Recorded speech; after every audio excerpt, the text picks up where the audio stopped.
Good morning, everybody. Welcome back to Cilinix Crypto. Hope you're all doing great, and welcome to this new video right here on Dogecoin. We're going to do a full update here. We've seen a huge amount of strength over the last couple of days. After we got some good news on Thursday, Thursday we got the news that cryptocurrencies would be included in 401ks, right? So that's basically retirement accounts for Americans.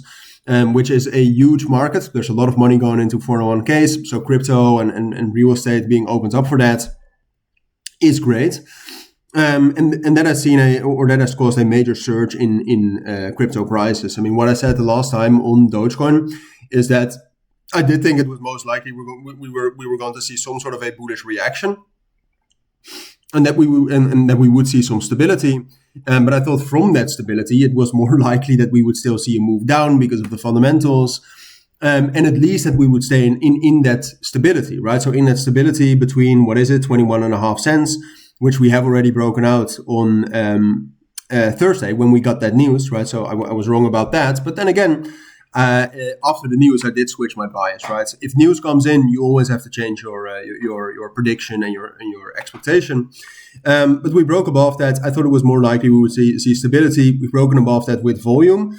Now Dogecoin though is at a critical level. So the big question is well, what's next? We've gotten a breakout above 21.5 cents, which here on the higher time frames, we're looking at the 12-hour time frame right here. It's a pretty significant level. You have the 7-day rolling VWAP there. You have the 90-day rolling VWAP there. You have the trend line there of the main trend, which we have now broken above. So that's all great, all right? The volume was not as high as the volume was during July for Dogecoin, but in July, the volume and the momentum for Dogecoin was very high. So it's very difficult to do that again in the middle of the summer, in August. So that is not something you should necessarily expect. But still, given the volume and given the aggressiveness, I do think it's a real breakout. But now the thing is that we are at a major resistance level. And even though on the longer term and the medium term, I'm quite bullish on Dogecoin, especially with, like, yesterday I made a video that will be released when I'm on vacation. So you'll have to wait for that. But yesterday I did an analysis on the best ETFs to buy, right? Or the best crypto to buy ahead of the ETF approval. And Dogecoin actually ranks quite high for me, because I think if you zoom all the way out, like, Dogecoin at this point of time is kind of in the same range as it was when it was almost certain that Dogecoin would not get an ETF. So now the fundamentals have changed. I think the fundamentals are better. I think it's better for Dogecoin to have an ETF than not to have an ETF.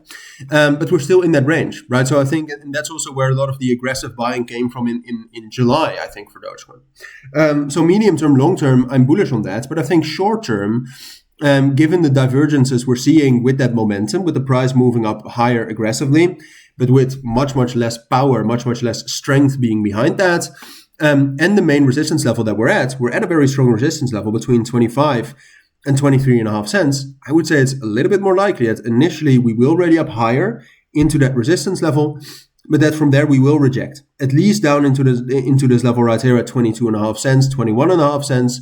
There we'll find support, and I think from there we'll be able to hold that support.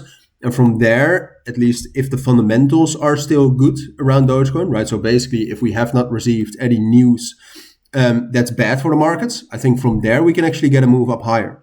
But I think the strength of this resistance level, in combination with the, in my opinion, lack of strength of this move from Dogecoin, I think that makes it most likely that we are going to at least roll back a little bit of this move, fill some of the imbalances to the downside, test some of the major support levels or major key levels that we've broken above previously before rallying up higher. And that's what I think you need to know about Dogecoin for now. So I'll keep you updated on this, but for now I think that's it. So have a great weekend, take care, and bye.